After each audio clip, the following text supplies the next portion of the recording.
나는 평생 사람을 믿지 않았다. 정확히 말하면 사람의 말을 믿지 않았다. 성과와 숫자, 계약서와 결과. 그것만이 사람을 판단하는 기준이라고 생각해왔다. 그래서 나는 이 자리에 올 수 있었고, 그래서 나는 회장이 되었다. 사람들은 나를 두고 냉혈한이라 불렀다. 인정한다. 나는 따뜻한 사람이 아니었다. 하지만 적어도 공정하다고는 믿었다.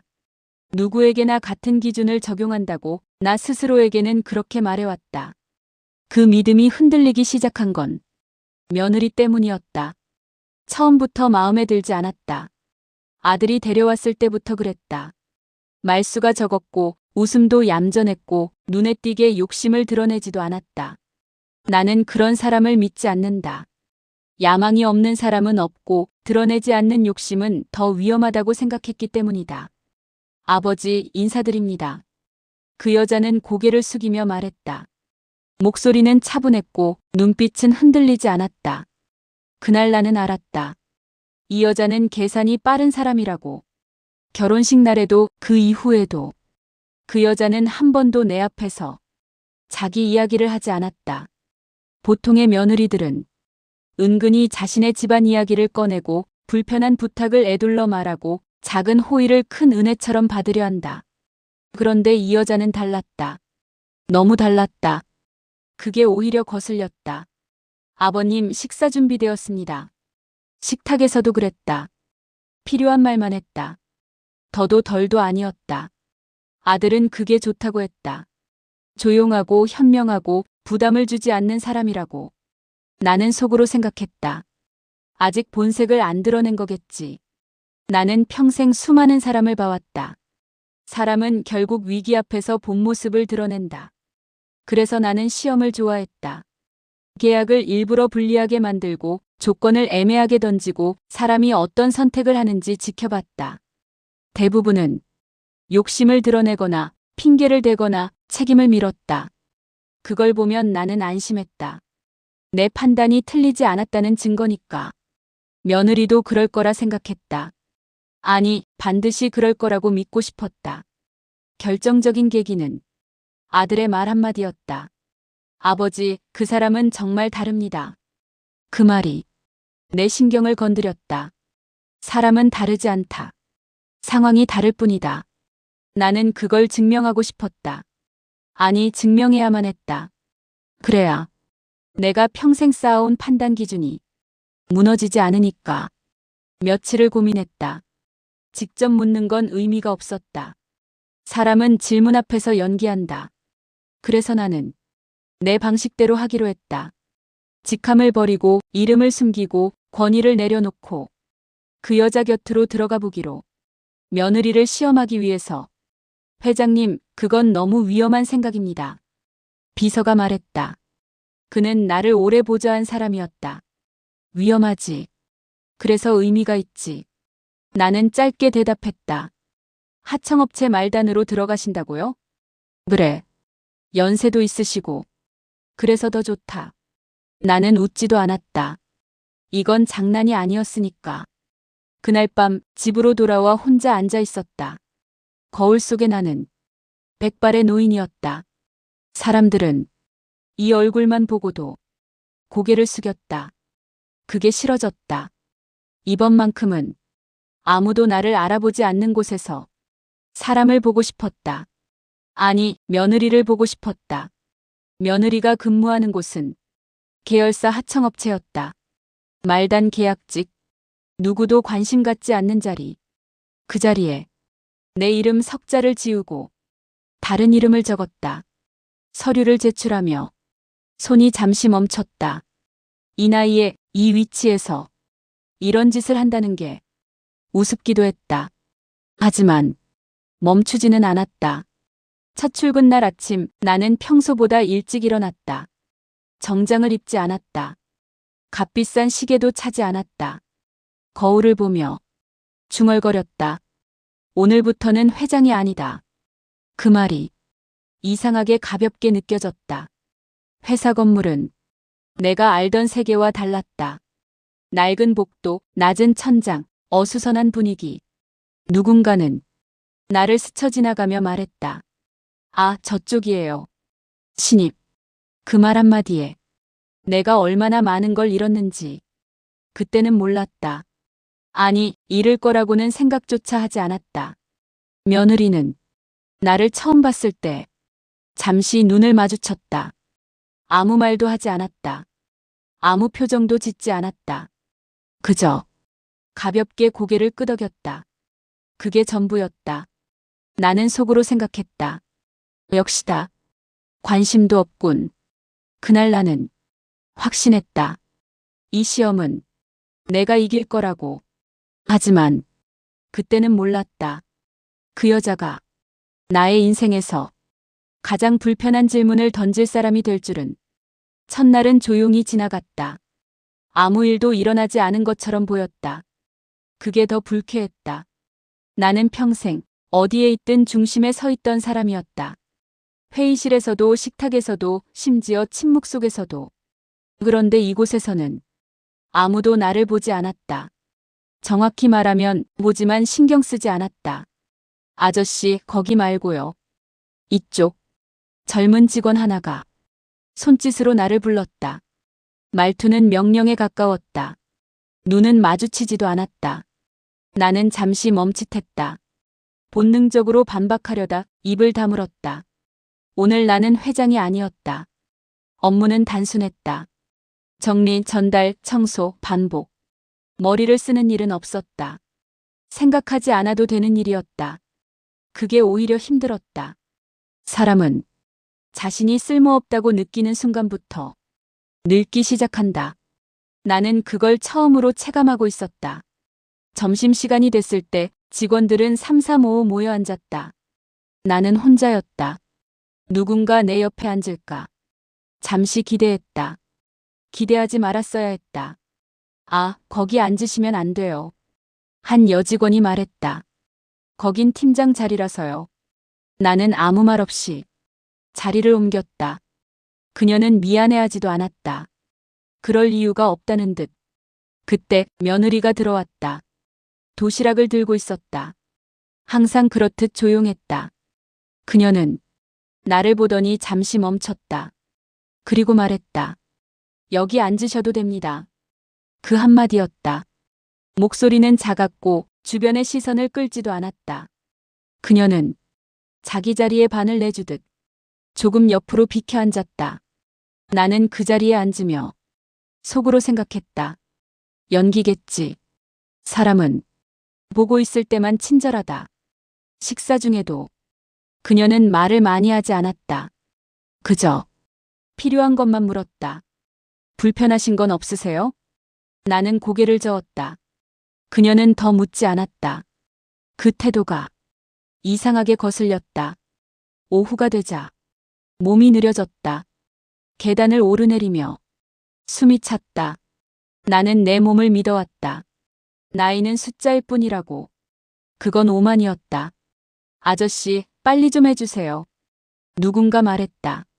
나는 그 말에 잠시 멈췄다. 나에게 그런 말을 하는 사람이 이 세상에 존재한다는 사실이 새삼스러웠다. 서류 하나를 잘못 옮겼다. 사소한 실수였다. 하지만 반응은 과했다. 아, 진짜 왜 하필 이걸 잘못 옮기세요? 짜증이 묻어 있었다. 나는 고개를 숙였다. 그게 더 이상했다. 고개를 숙이는 내가. 그날 저녁 며느리는 퇴근을 준비하며 나를 힐끗 보았다. 조금 늦으시는 것 같네요. 그녀가 말했다. 괜찮습니다. 나는 짧게 답했다. 그러자 그녀는 아무 말 없이 가방을 내려놓았다. 이건 제가 할게요. 그녀는 내가 해야 할 정리일을 자연스럽게 가져갔다. 아닙니다. 괜찮습니다. 그녀는 웃지 않았다. 설득하지도 않았다. 그저 그렇게 하는 게 당연하다는 얼굴이었다. 나는 그날 집으로 돌아오는 길에 이상한 감정을 느꼈다. 분노도 아니고 감사도 아니고 수치심도 아니었다. 그저 낯설었다. 사람들은 나를 존중하지 않았다. 그건 상처였다. 하지만 그 와중에 존중을 계산하지 않는 사람이 한 명 있었다. 그게 며느리라는 사실이 더 불편했다. 다음 날 나는 일부러 늦게 출근했다. 사람이 어떻게 반응하는지 보고 싶었다. 아무도 묻지 않았다. 아무도 신경 쓰지 않았다. 그게 답이었다. 며느리만이 짧게 말했다. 괜찮으세요? 나는 고개를 끄덕였다. 그녀는 더 이상 묻지 않았다. 그게 계속 마음에 남았다. 나는 깨닫기 시작했다. 이 시험은 내가 설계한 대로 흘러가지 않을지도 모른다는 걸. 그리고 이 여자는 내가 생각한 것보다 훨씬 위험한 사람일지도 모른다는 걸. 그날 밤 나는 혼잣말을 했다. 조금 더 보자. 하지만 그 말은 이미 나 자신에게 하는 변명이었다. 나는 더 이상 기다리지 않기로 했다. 자연스럽게 드러나길 바라는 건 시간 낭비라는 생각이 들었다. 사람은 몰릴 때 본 모습이 나온다. 그걸 나는 수없이 증명해왔다. 그래서 상황을 만들었다. 우연처럼 보이게, 자연스럽게 보이게. 내가 가장 잘하는 방식으로. 며느리가 맡은 업무는 원래 두 사람이 해야 할 분량이었다. 나는 그 사실을 알고도 모른 척했다. 아니, 알고 있었기 때문에 그녀에게 맡겼다. 이거 오늘 안에 가능해요? 팀장이 물었다. 며느리는 잠시 서류를 훑어봤다. 눈빛이 흔들렸다. 아주 잠깐. 하지만 고개를 끄덕였다. 해보겠습니다. 그 대답이 내 귀에는 무모하게 들렸다. 나는 속으로 웃었다. 그래, 이제 슬슬 본색이 나오겠지. 업무는 예상대로 꼬였다. 중간에 자료 하나가 누락됐고 책임은 며느리에게 돌아갔다. 왜 이걸 확인 안 했어요? 시간이 없었습니다. 그녀의 목소리는 담담했다. 변명도 감정도 없었다. 나는 그 모습을 보며 의아했다. 보통 사람들은 이쯤 되면 누군가를 탓한다. 아니면 울분을 터뜨린다. 그녀는 아무것도 하지 않았다. 그게 더 마음에 걸렸다. 나는 한 번 더 선을 넘었다. 서류 전달을 핑계로 그녀의 퇴근을 막았다. 아직 이거 남았잖아요. 그 말은 팀장이 했지만 판을 만든 건 나였다. 밤이 깊어졌다. 사무실에는 며느리와 나만 남았다. 형광등 불빛 아래에서 그녀는 묵묵히 일을 하고 있었다. 나는 일부러 천천히 움직였다. 늙고 둔한 사람처럼. 괜찮으세요? 그녀가 먼저 물었다. 나는 고개를 끄덕였다. 그녀는 그 이상 묻지 않았다. 그 침묵이 이상하게 편했다. 결국 문제가 터졌다. 중요한 서류 한 장이 분실된 것처럼 상황이 만들어졌다. 팀장은 화를 냈다. 이거 누구 책임이에요? 모두가 며느리를 봤다. 나는 그 장면을 가만히 지켜봤다. 그녀는 입을 열었다. 제 책임입니다. 그 한마디였다. 그 순간 내가 기대했던 말은 나오지 않았다. 저분이 늦어서, 시간이 없어서, 상황이 아무것도 없었다. 회의실을 나오는 길에 나는 처음으로 불편함을 느꼈다. 이건 내가 알던 패턴이 아니었다. 며느리는 복도로 나와 잠시 벽에 기대 섰다. 어깨가 아주 조금 떨리고 있었다. 나는 그걸 보았다. 그리고 처음으로 내가 너무 멀리 왔다는 생각이 들었다. 왜 그렇게까지 합니까? 내가 물었다. 그녀는 고개를 들었다. 누군가는 책임져야 하니까요. 억울하지 않습니까? 그녀는 잠시 생각했다. 그리고 말했다. 억울함을 증명하는데 시간을 쓰고 싶지 않습니다. 그 말이 나를 찔렀다. 그날 밤 나는 잠을 이루지 못했다. 사람을 시험하는 건 익숙한 일이었다.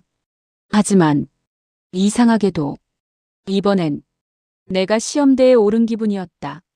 며칠 뒤 나는 마지막 확인을 하기로 했다. 사람이 정말 끝까지 변하지 않는지. 이번에는 돈이었다. 작은 유혹, 작은 편법. 아무도 모르게 넘길 수 있는 상황을 의도적으로 만들었다. 이거 그냥 처리해도 됩니다. 누군가 말했다. 나는 그 말을 며느리에게 전했다. 그녀는 서류를 보며 잠시 멈췄다. 그리고 고개를 저었다. 안 됩니다. 짧고 단호했다. 아무도 모를 텐데요. 그래도 안 됩니다. 이유를 덧붙이지도 않았다. 그 순간 나는 알았다. 이 시험은 이미 끝났다는 걸. 하지만 끝내 인정하고 싶지 않았다. 그날 이후로 나는 며느리를 피했다. 보는 게 힘들어졌기 때문이다. 사람은 자기가 틀렸다는 걸 확인하는 순간부터 무너진다. 나는 아직 무너질 준비가 되어 있지 않았다. 하지만 인생은 준비 여부를 묻지 않는다. 몸이 먼저 반응했다. 그날 아침부터 가슴이 답답했다. 숨이 짧아졌고 계단 하나에도 다리가 말을 듣지 않았다. 나는 그걸 인정하지 않았다. 평생 그래왔듯 몸보다 의지가 강하다고 믿고 싶었다. 업무는 평소보다 많았다. 사람은 줄었고 책임은 늘었다. 나는 그 상황을 그대로 두었다. 이제는 시험이 아니라 확인이었다. 정말로 끝까지 흔들리지 않는지. 점심시간이 지나자 눈앞이 흐려졌다. 사무실 소음이 멀어지는 느낌이 들었다. 누군가 말을 했지만 의미를 이해하지 못했다. 그 순간 다리가 풀렸다. 바닥이 차갑게 느껴졌다. 그게 내가 기억하는 마지막 감각이었다. 아저씨, 누군가 소리쳤다. 사람들이 몰려들었다. 하지만 아무도 어떻게 해야 할지 몰랐다. 우왕좌왕하는 사이 한 사람이 내 옆에 무릎을 꿇었다. 며느리였다. 숨 쉬세요. 제 말 들리세요? 그녀의 목소리는 놀랍도록 차분했다. 그 차분함이 사람들을 움직이게 했다. 119 불러주세요. 문 좀 열어주세요.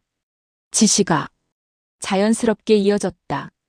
나는 눈을 제대로 뜨지 못한 채 그 목소리만 들었다. 이상하게도 무섭지 않았다. 구급차 안에서 정신이 조금 돌아왔다. 희미하게 보이는 얼굴들 사이로 그녀가 있었다. 누군가가 말했다. 가족분이세요? 그녀는 잠시 망설였다. 그리고 대답했다. 네. 그 한마디에 가슴이 묘하게 조여왔다. 병원 대기실에서 나는 의식을 완전히 되찾았다. 하얀 천장, 약 냄새, 느린 시간. 의사가 말했다. 큰일 날 뻔하셨습니다.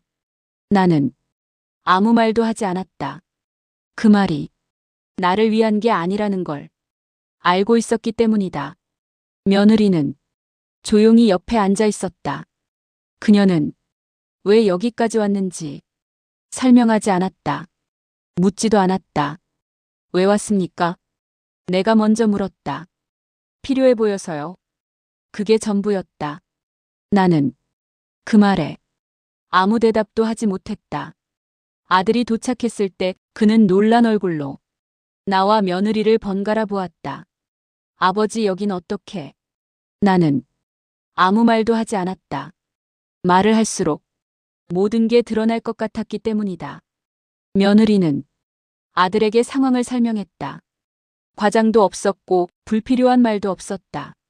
그 설명 속에서 나는 처음으로 객관적인 나를 들었다. 그건 그리 좋은 모습은 아니었다. 병실로 옮겨진 뒤 밤이 깊어졌다. 아들은 잠시 자리를 비웠고 며느리만 남았다. 나는 천장을 보며 말했다. 알고 있었겠지. 그녀는 고개를 저었다. 확신은 없었습니다. 그런데도 왜? 그녀는 내 말을 끊지 않았다. 끝까지 듣고 답했다. 사람을 판단할 때 지위는 중요하지 않다고 생각합니다. 그 말이 결정타였다. 나는 그날 처음으로 내가 무엇을 했는지 정확히 보았다. 시험이라는 이름으로 사람을 밀어붙였고 상처를 줬고 그걸 당연하다고 여겼다. 그리고 그 모든 걸 며느리에게 했다. 미안하군. 그 말이 입에서 나오기까지 오래 걸렸다. 그녀는 고개를 숙이지 않았다. 괜찮습니다. 괜찮지 않을 텐데. 그녀는 잠시 생각했다. 그리고 말했다. 괜찮아지려고 선택한 겁니다. 그날 밤 나는 거의 잠들지 못했다. 눈을 감을 때마다 한 장면이 떠올랐다. 바닥에 쓰러진 나, 그리고 아무 조건 없이 손을 내민 그녀. 나는 처음으로 이 시험의 결과를 받아들였다. 합격자는 며느리였고 탈락자는 나였다. 몸이 회복되기까지 시간이 조금 필요했다. 병실에서 바라본 세상은 항상 내가 보던 세상과 달랐다. 천장은 높았고 시간은 느렸고 사람들은 바쁘지 않았다. 그 속에서 나는 처음으로 아무 역할도 맡지 않은 채 존재하고 있었다. 아들이 매일 병실에 왔다. 말은 많지 않았다. 서로가 알고 있는 걸 굳이 확인하지 않았다. 며느리는 하루에 한 번씩 들렀다. 짧게 안부를 묻고 필요한 것만 챙겼다. 그 이상도 그 이하도 아니었다. 퇴원 전날 나는 결심했다. 더는 숨기지 않기로.